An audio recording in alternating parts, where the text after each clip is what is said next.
नवा गाना देखे बर आर के साहू यूट्यूब चैनल ला सब्सक्राइब करो और बेल आइकन ला क्लिक करो।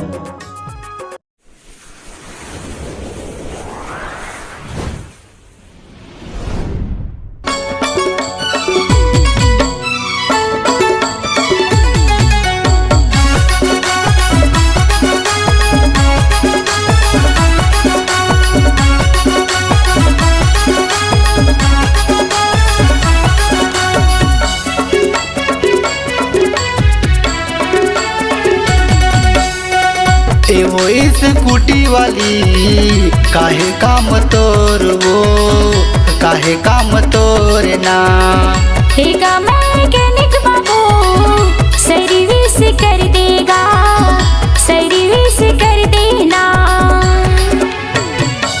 वो इस कुटी वाली वो इस कुटी वाली काहे काम तोर वो हेगा मैकेनिक बाबू सर्विस कर देगा, सर्विस कर देना, सर्विस कर देगा, सर्विस कर देना।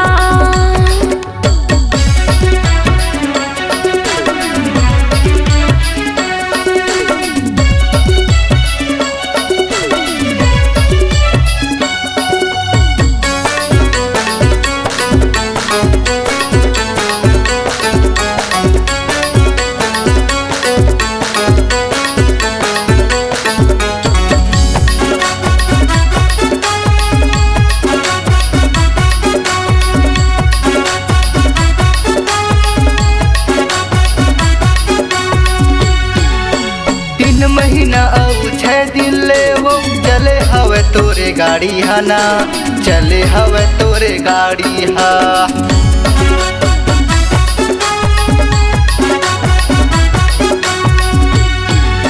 नाट बुलेट ढीली आ गए है तोर वो आइल घल करी आगे है आइल घल करी आगे है। वो इस कुटी वाली वो इस कुटी वाली काहे काम तोर वो हेगा मैकेनिक बाबू सर्विस कर देगा, सर्विस कर देना, सर्विस कर देगा, सर्विस कर देना।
वो इस कुटी वाली वो इस कुटी वाली काहे काम तोर वो हेगा मैकेनिक बाबू सर्विस कर देगा, सर्विस कर देना।